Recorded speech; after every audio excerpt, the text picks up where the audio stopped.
C'est parti. J'espère que tout le monde m'entend parce que normalement la caméra est activée et le micro aussi. Donc ça doit être bon. Donc on va reprendre là où on s'est arrêté la semaine dernière. C'est un cours qui normalement est à cheval sur 2 semaines. Normalement, on devrait arriver au bout aujourd'hui. Euh, la question qu'on se pose depuis une semaine, c'est la Torah, elle est au ciel, elle est sur terre, elle est dans le cœur des hommes. On a vu la semaine dernière avec cette très très très belle Gemara dans Shabbat qui nous expliquait avec quelle manière Moshe Rabbeinu était monté à la Bashamaim, à la Lamarom.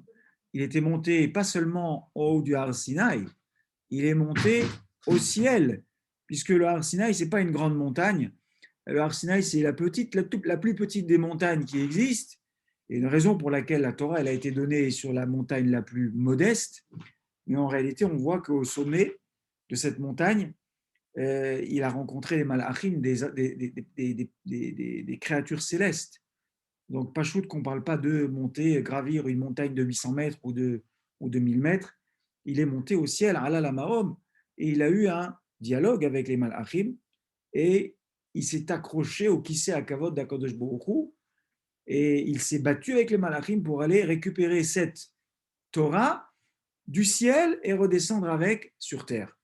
Donc il y a deux Gmarot qu'on a étudiées la semaine dernière dans Shabbat. La première, c'était la manière dont Moshe Rabbeinu avait argumenté pour récupérer la Torah qui était chez les Malachim au ciel. Et la deuxième Gemara, c'était très bien, maintenant que la Torah n'est plus au ciel, où il y a la Torah céleste va devenir une Torah terrestre, donc elle n'est plus au ciel. Ça vient avec quelque chose. Ça vient avec le Satan qui va venir systématiquement être Mekatreg. Ça veut dire maintenant qu'on a la Torah, c'est quelque chose qui nous engage et on n'a pas, comme on l'a vu, ceux qui ont étudié la paracha de la semaine dernière, la paracha Titro, Akadosh Baruch Hu, il ne nous a pas trop laissé le choix. Il a dit, écoutez, vous avez dit Naaseh Venishma, c'est bien, aval maintenant, je l'ai proposé à tout le monde l'a refusé, pour des raisons X, Y, Z. Maintenant, vous allez l'accepter. Et si vous ne l'acceptez pas, ici, cette montagne, ce sera votre tombeau. Bon, ça pose aussi la question, est-ce que ça s'appelle du libre arbitre? Quelque chose que j'ai pris sans être enfin, contraint et forcé, à un moment, c'est très intéressant comme discussion. Si je suis finalement fautif à un moment, je peux toujours me défausser et dire, ah, Hachem, moi, j'ai rien demandé. Tu nous as obligés à accepter la Torah. Moi, j'ai rien demandé. Voilà, c'était une Torah impossible à accomplir. Eh bien voilà, on est des êtres humains de chair et de sang et on a fauté et on est tombé. Mais en même temps, nous, on savait à l'origine que c'était compliqué. C'est pour ça qu'on a refusé dans un premier temps. Bon, il faut savoir que historiquement aussi, et c'est intéressant le lien qu'on fait avec Purim, c'est qu'après les événements de Purim, c'est marqué dans la Megillah, qui mouve et qui blou. Qu'est-ce que ça veut dire qui les Bnei Israël, les Juifs, ils ont été Mekayem et ils ont été Mekabel. Kimu Mashikiblu Kvar Mehar Sinai. Ça veut dire, après les événements de Purim, tout le Ham Israël il a dit maintenant, tout ce qu'on avait un peu de mal à accepter au Har Sinai, on l'accepte de plein gré. Donc on voit que maintenant, la Torah, elle était au ciel et elle redescend, elle devient la possession du Ham Israël. Et maintenant, la troisième Gemara que je vous propose d'étudier ensemble, c'est exactement cette discussion. Est-ce que cette Torah, elle est au ciel ou est-ce qu'elle est sur terre? L'incidence, c'est quoi?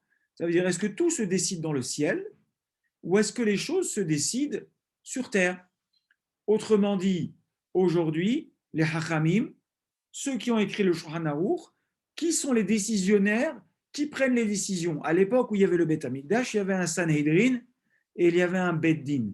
Il y avait un Beddin, il y avait des Batédinim qui s'occupaient de ce qu'on appelle dîner mamonot. J'ai un différend avec quelqu'un, il dit que je lui ai prêté de l'argent, il dit qu'il me l'a rendu, il m'a jamais rien rendu. On amène des témoins, on va au tribunal. Ça, c'est un Beddin chez le Shlosha. Quand on a un problème avec de l'argent, un différend avec un voisin sur des questions financières, 3 juges suffisent. il y a ce qu'on appelle le Beddin chez l'Esrim ou Shlosha, un Beddin de 23 Dayanim. Lui, il va juger ce qu'on appelle dîner nefashot, c'est-à-dire il y a quelqu'un qui est accusé d'avoir commis un meurtre. Et si jamais il a commis un meurtre, il a fait avec préméditation, il a fait bémézide, c'est un homicide volontaire, il encourt la peine de mort. Si jamais il y a des témoins qui l'ont prévenu et il y a un risque de peine de mort, là, on a besoin d'un tribunal de 23. Donc, toutes ces décisions-là, elles sont prises, certes, en ayant devant nos yeux la Torah, les textes, mais finalement, la décision, où est-ce qu'elle se prend? Est-ce qu'elle se prend dans le tribunal terrestre ou est-ce qu'elle peut encore être décidée du ciel? C'est ce qu'on va étudier aujourd'hui. C'est une Gemara très connue dans la Gemara Baba Metzia.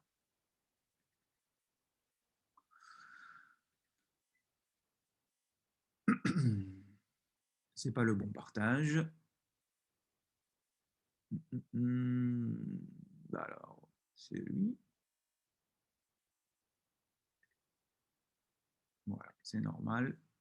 On va le trouver maintenant. Voilà. Tout le monde voit, je pense, le texte. Donc, c'est toujours dans la Gemara Baba Metzia, Dafnun Tet Amoud Bet, 59b. Voilà, et on y va. On va suivre ensemble. C'est une très, très, très jolie Gemara. Je pense que certains la connaissent, mais on va la faire dans les mots et dans le texte. Vezeu Tanur Shel Achnai.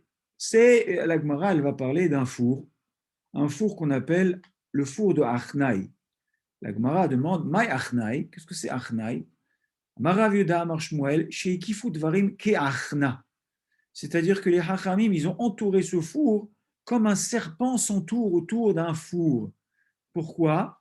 Parce que il y a eu énormément d'argumentation autour de ce four pour décider s'il était pur ou s'il était impur. On ne va pas rentrer dans les détails, mais il y a un four qui a une caractéristique particulière et les sages se disputent de savoir si ce four est pur ou s'il est impur. Vetim ou, pardon, quoi on est parti ici? Là, c'est 59b.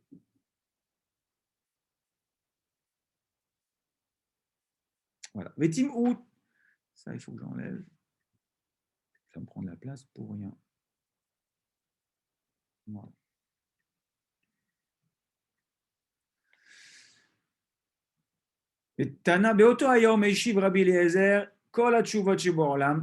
Alors, c'est une dispute qu'il y a entre Rabbi Eliezer et Rabbi Ishmael. Rabbi Eliezer, ce jour-là, Heshiv, il a rapporté, il a ramené Kol Tshuvot Sheba'olam, toutes les preuves qui existent pour décider que ce four était pur ou impur. Velo Kiblu Emenu. Personne n'a voulu entendre les arguments de Rabbi Eliezer. On continue. Amar Lahem, Rabbi Eliezer, il s'exprime devant les Hachamim et il dit Im halacha kemoti, si la halacha elle est comme moi, Harouf ze yochiach. Il y avait là-bas un caroubier, Harouv, un caroubier qui était planté à proximité et il a pris à témoin le caroubier. Rabbi Eliezer, il a dit, c'est la halacha, elle est comme moi. Je ne sais plus exactement s'il disait que le four était pur ou impur, peu importe ici. Mais moi, je décide qu'il est comme ça. Je vais vous apporter une preuve que j'ai raison. Et la preuve, c'est ce caroubier que vous voyez. Comment? Dès l'instant où il a pris le caroubier à témoin, le caroubier, il faut imaginer la scène, il s'est déraciné, il est sorti du sol, il s'est déplacé de 50 amot. 50 amot, c'est 25 mètres. Imaginez la scène. Rabbi Eliezer, il dit à ses condisciples, il leur dit, écoutez, la halakha, elle est comme moi, je vais vous le prouver. Vous voyez ce caroubier, il va se déplacer de 25 mètres. Le caroubier se lève, se déplace, se replante 25 mètres plus loin. Ve'amrila, il y en a qui disent Arba me'ot ama. Encore plus spectaculaire, le caroubier ne s'est pas déplacé de 25 mètres, de 50 amot, il s'est déplacé de 400 amot, autrement dit 200 mètres. Bon, j'ai l'impression qu'on fait dans le spectaculaire. Mazem Chané, un caroubier, déjà qui sortent de la terre et qui se déplace même de 2 mètres, d'1 mètre, de 50 centimètres, c'est pas normal. Bon, on a envie de dire, si déjà il s'est déplacé de 50, de 200 mètres, c'est encore plus spectaculaire, à plus forte raison que Rabbi Eliezer, il a raison. Amroulo, Chachamim, ils lui ont répondu, En mevi'in re'aya min harouv. Désolé, mon cher ami, on ne peut pas apporter la preuve d'un harouv. Et mes farshim, ils expliquent, c'est pas une preuve ce que tu amènes. Rabbi Eliezer, toi, tu es grand. Tu es tellement grand que tu es capable de faire des miracles. Donc, il est très possible que ce caroubier, il s'est déplacé parce que toi, tu es capable de faire des miracles, mais en aucun cas, ça prouve que tu as raison. Très bien. Alors, il leur a dit, Yimalacha Gamoti, si la halakha, elle est comme moi, écoutez bien, hein, on est en train de se poser la question, est-ce que qui peut décider la halakha? Il y a Rabbi Eliezer et Rabbi Ishmael et le reste des Hachamim qui se rangent derrière Rabbi Ishmael, qui dit que la halakha, elle est dans un sens, et les autres, ils disent qu'elle est dans l'autre sens. Il dit, si la halakha, elle est comme moi, Amat Amaim Yochichu. Il leur a dit, vous voyez le cours d'eau, il y a un cours d'eau qui passe devant là, donc vous avez dans un cours d'eau, vous avez un courant. Le fleuve ou la rivière, elle suit un courant. Il dit, ce cours d'eau, il va venir témoigner que moi j'ai raison. Comment? Le cours d'eau, il a recommencé à remonter dans l'autre sens. Un cours d'eau, il a un cours, il a un courant. L'eau, elle est remontée à contre-courant du cours naturel du fleuve. Amroulo, ils lui ont répondu,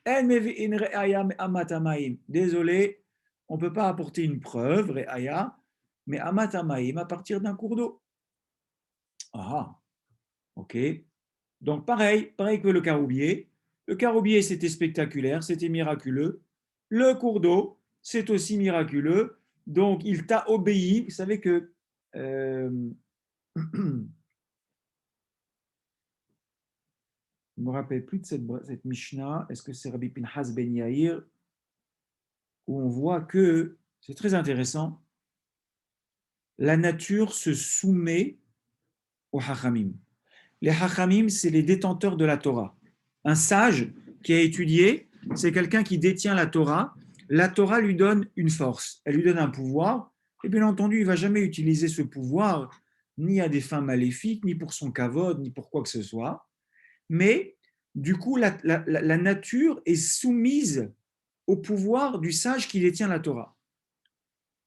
Et on voit, je crois que c'est Rabbi Pinhas Ben Yair, qu'un jour il était en chemin et il devait aller rencontrer une personnalité et il s'est retrouvé devant un cours d'eau. Et il était avec un arabe. Et il était avec un animal. Il a fait ouvrir le cours d'eau comme Kriyat Yam-Souf, le cours d'eau ici ouvert, à 3 reprises. À tel point que la Gemara, elle va dire dans ce texte, elle va dire, c'est incroyable ça. Comment c'est possible? Ce Rabbi Pinhas Ben Yair, il est plus grand que Moshe Rabbeinu. Moshe Rabbeinu, il a eu Kaviachol, presque toutes les peines du monde à ouvrir la mer. Vous connaissez très bien le Midrash. Hachem, il lui a dit, prends ton bâton, étends-le sur la mer. Il a pris le bâton et la mer, elle ne s'est pas ouverte. La mer, elle s'est même retournée contre Moshe. Il dit, qui tu es, toi, pour me donner des ordres?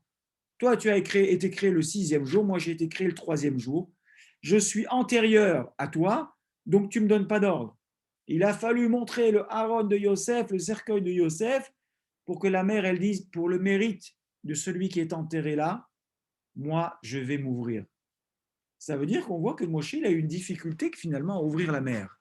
Et là, Rabbi Pinhas Ben Yair, il arrive, une première fois pour lui, une première fois pour son chameau, et une deuxième fois, et une troisième fois pour l'arabe qui est avec lui, parce qu'il ne voulait pas faire un Hilul Hashem. Il va dire, cet arabe, il m'accompagne, il m'aide. Les arabes, ils vont dire, voilà, le juif, une fois que je lui ai rendu service, il n'a plus eu besoin de moi, il m'a laissé de l'autre côté. 3 fois, il a ouvert. Donc, ça pose une vraie question. Comment c'est possible qu'un Tana, il ait Kaviachol plus de pouvoir que Moshe Rabbeinu? La réponse, elle est toute simple, mais elle est excellente. Kan Kodem Matan Torah, Kan Leahar Matan Torah. Moshe Rabbeinu, devant la mer Rouge, il n'a pas encore reçu la Torah. Donc, n'étant pas encore le détenteur de la Torah, la nature ne lui est pas soumise. Pinchas Ben Yair, Rabbi Pinchas Ben Yair, quand il arrive, c'est bien après Matan Torah. Tous les sages qui vont être des grands de la Torah, la nature va se soumettre à eux. Donc la nature se soumet à, également ici, à Rabbi Eliezer. C'est ce que Rabbi Ishmael et tous ses amis lui disent. Toi, tu es un grand Tana, tu es un grand Hacham, la Torah, tu es un détenteur de la Torah, donc la nature se soumet à ta volonté. En aucun cas, c'est une preuve que tu as raison et que la halakha, elle est comme toi. On est en train de trancher une halakha et on a besoin de savoir où se situe la vérité. Est-ce que ce four est tamé ou est-ce qu'il est tahor? Eh bien, il ne se démonte pas, Rabbi Eliezer. Hazar ve Amar, il a dit encore, Amar lahem, im halakha kamoti, si la halakha est comme moi, koit le bet midrash yochichu. Où est-ce qu'on est aujourd'hui? On est au bet midrash, on est assis, on a des tables, autour de nous on a des murs. Il a dit, je veux que les murs du bet midrash s'inclinent. Mais s'inclinent de telle manière, la tour de Pise à côté, c'est de la rigolade. Presque dangereusement, qu'on a l'impression que le bet midrash il va s'écrouler. Kot le bet midrash lipol, comme s'ils allaient tomber. Ga'ar bahem Rabbi Ushua. Rabbi Ushua, qui était contre Rabbi Eliezer dans cette discussion, il a commencé à gronder les murs. Amar lahem, im talmidei hachamim menatzchim, ze et ze bahalacha, atem mativchem. De quoi vous vous mêlez, les murs? Si les talmidei hacham, ils sont en train de se disputer pour faire surgir, pour faire jaillir la vérité, mativchem, qu'est-ce que vous avez à vous mêler de cette discussion? Sous-entendu, vous n'avez rien à gagner de cette dispute que nous avons, qui est une dispute Leshem Shamaïm, pour faire émerger la vérité de la Torah. Et vous, vous donnez un avis. Rabbi Eliezer, il vous dit penchez-vous. Si la lachel est comme lui, vous vous penchez. Et là, l'on a flou. Donc les murs, ils se sont penchés dangereusement, et ils ont obéi aux deux. Comment c'est possible? L'on a flou, Rabbi Ushua, ils ne sont pas tombés par respect pour Rabbi Yoshua. Rabbi Yoshua, il les a grondés. Rabbi Yoshua, c'est un Talmid Hacham. Donc, Rabbi Yoshua, il a dit attention, vous mettez les gens en danger. Donc, ils ne se sont pas, les murs ne sont pas tombés.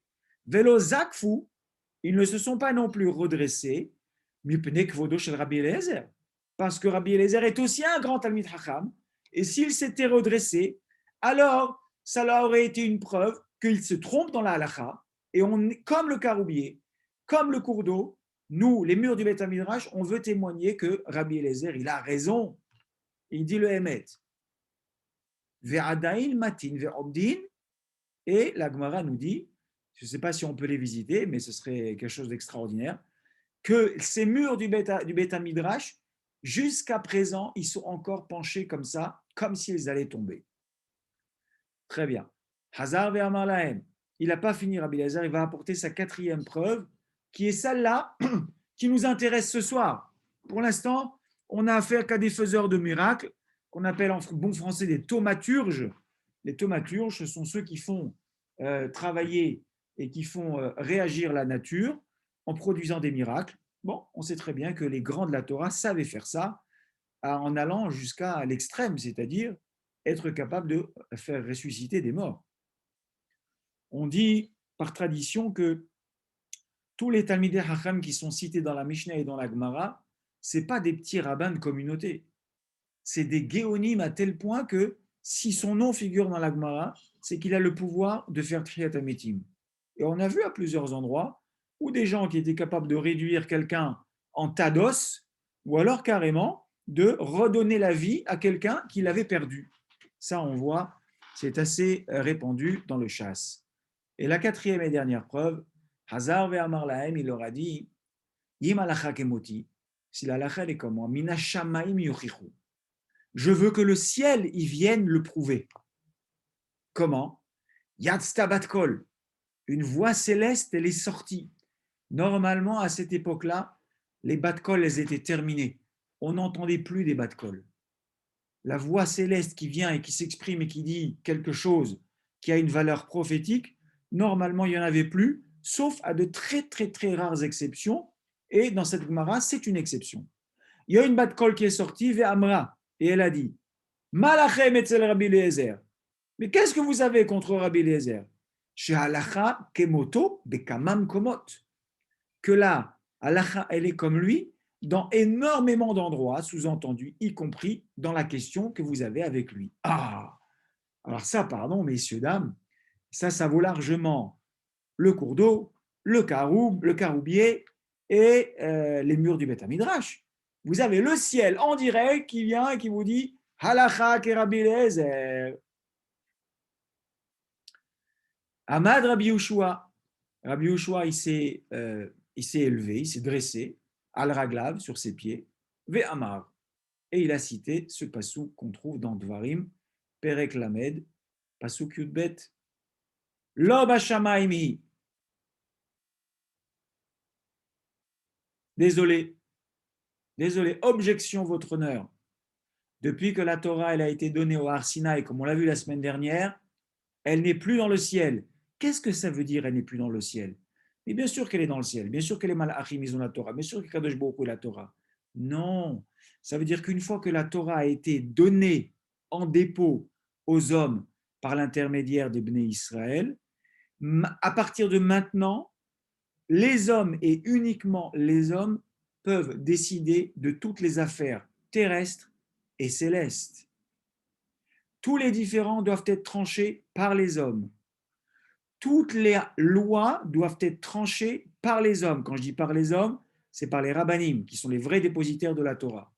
Lob hashamaimi, vous ne pouvez pas m'apporter un témoin du ciel et me dire que la lacha est comme Rabbi Eliezer, parce que ça c'est fini. Maïlo bashamaimi, qu'est-ce que ça veut dire elle n'est pas dans le ciel? Amar Birmia, Birmia il a dit, Shekvar nitna Torah mehar Sinai, comme on a vu la semaine dernière, dans la Gemara Shabbat, la Torah elle a été déjà donnée au Har Sinai. En anu mashgihin bebat kol. Donc on ne s'occupe plus du tout, on ne fait plus du tout attention à ce qu'on appelle bat kol, c'est-à-dire une voix céleste, quand bien même elle viendrait du ciel. Shekvar katafta behar Sinai, parce que Hachem, tu as déjà écrit au Har Sinai, Batora dans la Torah, Ahare Rabim Lehatot. Qu'est-ce que ça veut dire, Ahare Rabim Lehatot? Ça veut dire, il y a un principe. Hachem, tu as donné la Torah. Ah, donc la connexion Wi-Fi avec le ciel, elle est rompue, c'est-à-dire que maintenant, la Terre descend sur Terre, et ça veut dire on a des principes qui vont avec, et on doit décider en fonction de ces principes. Un des principes, c'est le suivant, Ahare Rabim Lehatot, c'est-à-dire que lorsque l'on aura une dispute, lorsque l'on aura une discussion, lorsqu'au Beth Midrash on ne sera pas d'accord, eh bien il y aura des avis qui diront une chose et d'autres avis qui diront autre chose. Par conséquent, comment va-t-on trancher la halakha? Selon la majorité. Raison pour laquelle je vous ai donné deux exemples tout à l'heure. Je vous ai donné le tribunal qui juge des affaires financières. Il faut 3 juges, donc un nombre impair. Parce que quand vous avez un nombre impair, vous avez forcément une majorité, ou 3-0, ou 2-1. Quand vous avez les dîners nefashot, les affaires criminelles, elles sont jugées par un tribunal de 23, et donc un nombre impair. Idem, vous pourrez avoir 12 contre 11, ou alors toutes les configurations possibles, mais à chaque fois, vous aurez une majorité qui va se détacher. Donc, ici, dans cette Gemara, ce qui est intéressant, c'est que Haemet, Rabbi Eliezer, il a raison. C'est pas possible. La Bat Kol, elle le dit. La Bat Kol, elle vient du ciel, elle dit, désolé, messieurs, là, dans ce cas précis, la halakha, c'est Rabbi Eliezer qui l'a, c'est pas vous. Et là, on dit, stop, pas d'accord. Quand bien même on se tromperait dans le din, quand bien même on aurait tort, on est obligé de suivre l'avis de la majorité parce que à partir du moment où la Torah elle a été donnée au ciel, c'est l'affaire des hommes. Dorénavant, ce sont les hommes, avec les principes que toi tu as donnés à Kadosh Baruch Hu, qui vont décider de toutes les lois. Très bien.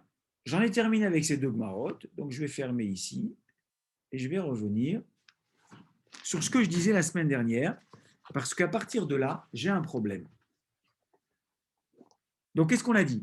La semaine dernière, on a dit que la Torah, elle était au ciel, elle a été donnée par Moshe Rabbeinu au Ham Israël et ensuite à toute l'humanité. Cette semaine, dans la Gemara, on voit et on enfonce le clou un peu plus et on dit quoi? On dit, elle est vraiment plus au ciel, la Torah. C'est l'affaire des hommes. Et quand bien même on se tromperait, ce sont les hommes qui décident. Pas n'importe quels hommes, bien sûr. Alors, je vais vous donner 4 contre-exemples où on voit que ça ne marche pas. Premier exemple, où on voit que la Torah elle-même, elle semble faire appel à un signe du ciel pour faire éclater la vérité. Si quelqu'un me donne un exemple, kol hakavod, vraiment kol hakavod, donnez-moi au moins un exemple. Il y en a un qui est assez facile à trouver, où on voit que la Torah elle-même, elle a eu besoin d'un témoignage céleste, d'une décision céleste pour décider quelque chose. Et là, on se dit, c'est en complète contradiction avec tout ce qu'on vient de voir, puisqu'on dit que la Torah n'est plus dans le ciel. Bon, personne ne parle, donc c'est que personne n'a la réponse. Je vous donne, il y a quelqu'un qui a activé un micro? Non. Ok. Alors, je vous donne la première réponse, c'est la plus simple, celle que je pense que tout le monde aurait dû trouver. La sota. La femme sota, il se passe quoi? Un homme, il soupçonne une femme de s'être isolée avec un autre homme et il lui avait interdit de s'isoler avec cet homme. Donc, s'il y a des témoins, évidemment, il n'y a pas besoin de sota. Il n'y a pas de témoins, d'accord? Il a de forts soupçons. Et qu'est-ce qu'il fait? Cette femme lui est interdite tant qu'il n'est pas allé au Beth Amikdash et il n'a pas éclairci le doute. Comment va-t-il faire? Vous connaissez le processus de la sota. Il va se passer quoi? On va amener cette femme, il y a tout un protocole, et on va mettre le nom d'Akadosh Baruch Hu sur un parchemin, on va mettre de l'eau lustrale, et le nom d'Hachem, il va s'effacer, et elle va boire ses eaux. Et en buvant ces eaux, on va arriver à décider si cette femme s'est réellement isolée avec un homme, auquel cas elle a une punition très grave, ou si elle est totalement innocente, et la Torah, elle promet, la Gemara, elle promet que cette femme aura un enfant, un garçon. Donc on voit finalement que c'est une intervention divine. À partir d'une intervention divine, on arrive à décider si cette femme est sota ou pas. On ne comprend pas. Normalement, on n'aurait pas dû en arriver là, puisqu'on dit que l'obashamaimi. Deuxième exemple. Si entre-temps vous en avez trouvé, je promets. Mais plus j'avance et moins ils sont évidents les exemples. Deuxième exemple, celui-là aussi il est assez facile. Les Urim Vetumim. Le Kohen Gadol, il avait ce qu'on appelle le éphod, le pectoral, et il avait les pierres, 12 pierres précieuses qui correspondaient chacune à une tribu, et c'est une forme d'oracle. Quand on avait besoin de prendre une décision, notamment est-ce qu'on pouvait partir en guerre, gagner la guerre, pas gagner la guerre, le Kohen Gadol, le roi a consulté le éphod du Kohen Gadol et il avait une réponse. Voilà, un oracle. Qu'est-ce que c'est un oracle? Ni plus ni moins qu'une décision céleste, une décision qui descend du ciel vers les hommes. Or, on a dit, Lo b'shamayim hi. Deuxième exemple. Troisième exemple. David Ameller, avant d'être roi, il s'est mesuré à Goliath. À l'époque où David a combattu Goliath, le roi c'était Shaoul. Et Shaoul a promis à celui qui arriverait à vaincre Goliath, ni plus ni moins, de lui donner sa fille en mariage. Finalement, sa fille c'était Michal. David a vaincu Goliath et Shaoul a changé d'avis. Michal s'est marié avec Palti Ben Laïch. Palti Ben Laïch. Et ils sont restés mariés 2 ans, 12 ans, je ne sais plus, mais longtemps. Pareil, ils ne sont pas restés une semaine. Palti Ben Laïch était un grand tzaddik. il ne pouvait pas refuser la proposition du roi Shaoul, donc il a pris Michal en mariage, mais il avait un énorme dilemme. Il a dit, il est possible que les Kiddushin, le mariage de David, ou la promesse que Shaoul avait faite pour donner Michal, sa fille, à David Améler, avait l'effet des Kiddushin, donc équivalait à un mariage en bonne et due forme, auquel cas c'était une fille mariée, auquel cas Palti Ben Laïch ne pouvait pas se marier avec cette femme, et certainement pas consommer ce mariage. Palti Ben Laïch, pendant tout le temps qu'a duré son mariage, il n'a jamais touché Michal, à tel point qu'il a dit, entre lui et elle, il a planté une épée et il a dit, gare à moi si je m'approche de cette femme, parce qu'il est possible qu'elle soit déjà mariée et donc qu'elle m'est interdite. Misafek, par doute. On sait très bien que finalement, David va se marier avec Michal. Et comment David va pouvoir se permettre le mariage avec Michal?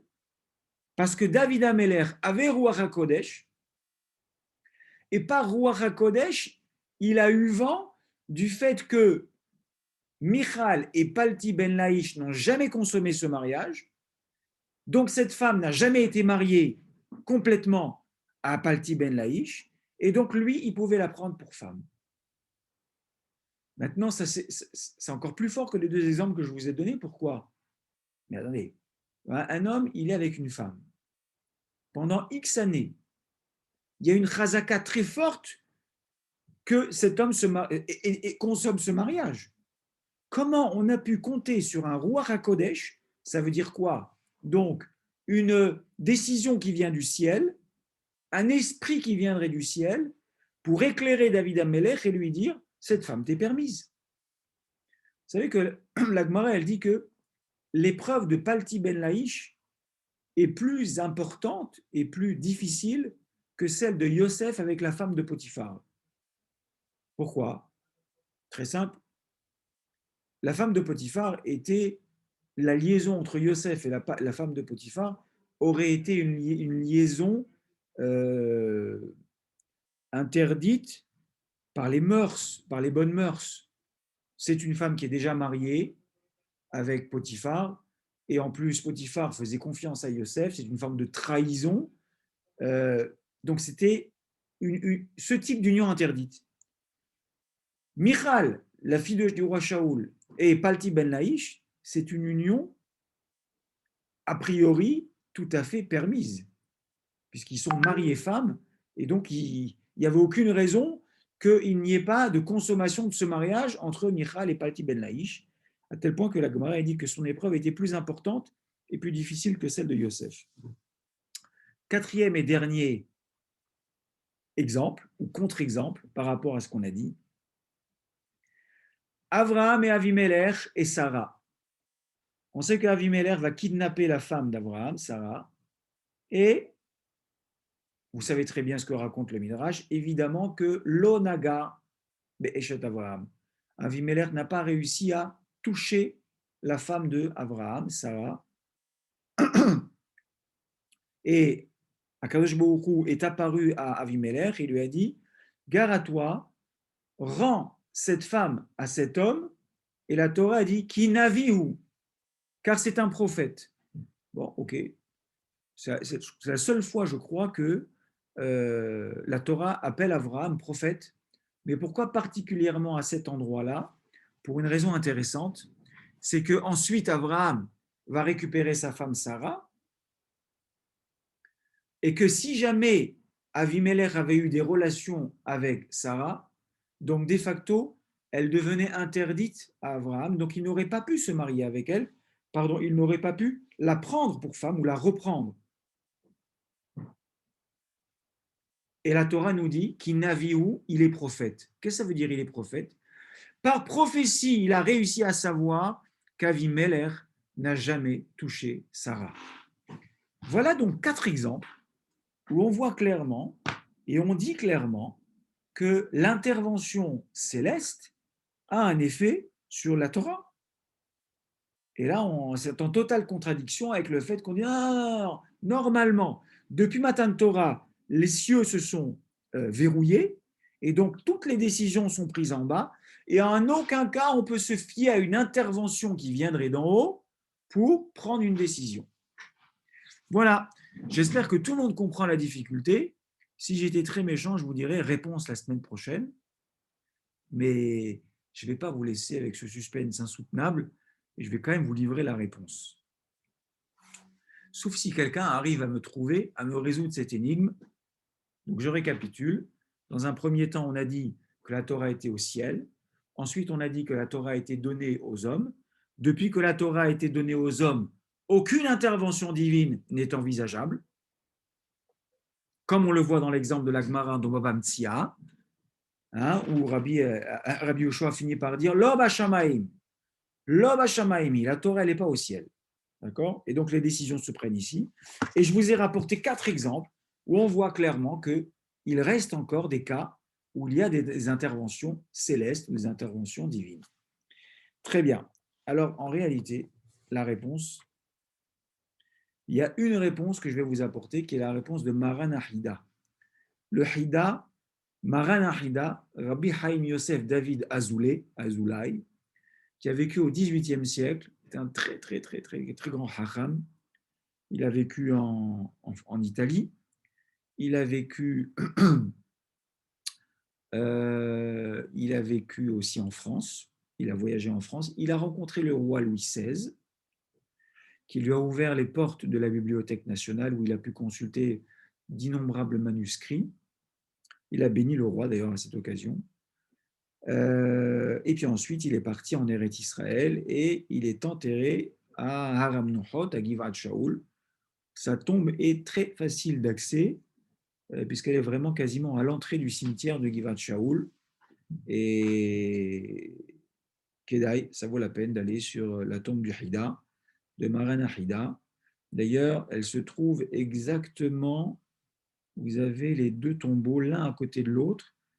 La tombe du Hida, qui est un haram du XVIIIe siècle, côte à côte ou pas très loin, juste vraiment au même endroit. C'est un très beau makom. D'ailleurs, il y a un petit escalier qui mène vers un petit endroit où on peut étudier. Et à côté, il y a le Rav Mordechai Eliyahu, qui est un ancien grand rabbin d'Israël, personnage extraordinaire, qui est niftar il y a une quinzaine d'années, il n'y a pas très longtemps.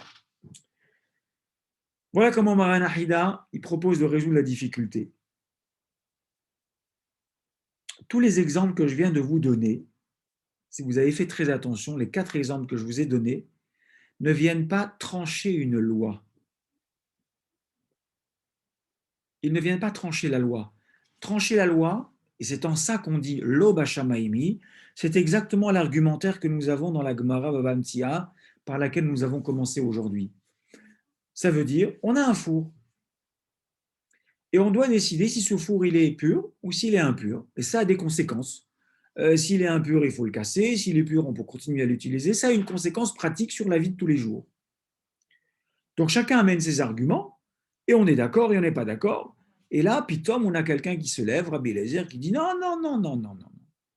Moi, je vais vous apporter la preuve que la halakha, elle est comme moi. Quand bien même vous seriez 50 à penser le contraire, moi, je suis sûr de mon fait. La halakha, elle est comme moi. Et il fait descendre une batte-colle du ciel en disant désolé, messieurs, nous, la vérité là-haut, l'absolue vérité, nous l'avons. Et nous vous disons que la halakha, elle est comme Rabbi Eliezer. Et là, Rabbi Yoshua et tous les hachem derrière, ils disent stop, stop, stop, ça ne marche pas. Loba Shamaimi. Pour trancher un doute, on n'a pas recours au ciel. La Torah, elle a été donnée aux hommes et les hommes, avec les principes qui nous ont été donnés, tranchent. Quand bien même on se tromperait, ça deviendrait la vérité. C'est ça qui est extraordinaire. C'est ça qui est extraordinaire. Dans les cas que je vous ai cités ici, il ne s'agit pas de trancher une loi. Si vous regardez bien, vous pourrez refaire le fil des 4 exemples que je vous ai donnés, aussi bien la sota, les Urim Vetumim, le doute qu'il y avait sur la consommation du mariage de Michal et de David, et le fait que Avimelech n'a pas touché Sarah et que donc il pouvait la reprendre comme femme, c'est simplement qu'on a un doute sur la Metsiout. Ce qu'on appelle la Metsiout, ça veut dire qu'est-ce qui s'est réellement passé. Ce n'est pas un problème de trancher une loi, ce n'est pas kasher, taref, ce n'est pas tamé, tahor, c'est que s'est-il passé. Cette femme, elle s'est oui isolée ou elle ne s'est pas isolée. En réalité, Maran Ahida, il dit, ça revient à avoir quoi? Le témoignage d'une personne. Normalement, on ne peut pas trancher et éclaircir un doute avec le témoignage d'une personne. Dans ce cas-là, ça marche parce que ce signe divin qui nous est envoyé permet d'agir comme un témoin. Cette femme s'est isolée, oui ou non? Et là, l'eau que l'on va faire boire à la femme va permettre de clarifier le doute. Elle explose, elle s'est oui isolée. Elle a un bébé 9 mois après, elle s'est jamais isolée. On n'est pas en train de dire cette femme est une échec Ishoupa. On est en train d'éclaircir et de clarifier un doute pour savoir si elle s'est isolée ou pas. C'est le doute qu'avait le mari. Les Urim Vetumim, c'est la même chose. On demande une bracha. On voudrait savoir quelque chose. On veut éclaircir un doute. Dans le cas du mariage de Palti Ben Laïch et de Michal, on veut savoir une metsiout. Est-ce que Palti Ben Laïch et Michal ont oui consommé le mariage? La réponse est non. David a reçu ce message par Ruach HaKodesh. Donc une metsiout, elle est éclaircie par une intervention divine. Et le dernier exemple, est-ce que Avimelech a touché, a eu un rapport avec Sarah, la femme d'Abraham? On a un problème sur la metsiout. C'est oui, c'est non, on ne le sait pas. Abraham Avinu, par Nevoua, par prophétie, il va réussir à éclaircir ce doute. Voilà, j'espère que vous avez apprécié. C'est terminé pour ce soir, 20h46. Bon, au Hachem, on a tenu les temps. Regardez, la semaine prochaine, c'est vrai que c'est les vacances, mais a priori, sauf cas de force majeure très important, et les vacances n'est pas un cas de force majeure. Une fois, vous savez que ça aussi, ça nous permet de comprendre un petit peu la réalité à laquelle on est confronté avec le Covid. C'est, il n'y a plus de vacances. Hein. Et les vacances, c'est réduit à la plus simple expression, les voyages aussi, ça devient très difficile. Mais le problème, c'est que c'était devenu un monument. C'est-à-dire que voilà, le mois de juillet est arrivé, alors qu'est-ce que tu as fait? Les plans, les machins, tu as réservé, t'as pas... on s'y prend 1 an à l'avance, 6 mois à l'avance, 8 mois, on réserve les billets d'avion et trucs. C'est une institution. C'était devenu presque quelque chose, surtout qu'il ne fallait surtout pas rater. Et si on peut le reproduire 2 fois, 3 fois, 4 fois par an, c'est encore mieux. Et aujourd'hui, il n'y a pas tout ça, parce que finalement, on a regardé, on a scanné tout le Shulchan Aruch, et on a vu nulle part qu'il y avait le Inyan des vacances. C'est marqué nulle part, un homme est obligé de prendre 5 semaines de vacances par an. Et pourtant, on voit que c'est devenu une institution. Quelqu'un, il ne part pas en vacances, on dit, mais ça va pas, tu es un martien, toi. Enfin, tu vas quand même pas rester à Sarcelles pendant 5 semaines alors que tout le monde s'en va. Et donc, on est obligé de suivre le courant et de faire comme tout le monde. Donc, Bezrat Hashem, la semaine prochaine, on continuera à faire le cours. Je vous enverrai le lien comme d'habitude. Et peut-être qu'on parlera, sauf si vous avez d'autres idées, de la fête de Purim, puisqu'on sera vraiment dans moins de 15 jours de l'arrivée de la fête de Purim.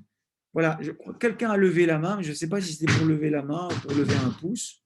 Donc, s'il veut intervenir, Yael Azoulay, elle a levé le pouce, ça se voit. Non, non, monsieur Bisby, c'était pour vous remercier, pour vous dire que c'est une très bonne idée pour Rim. Moi, ça me va très bien.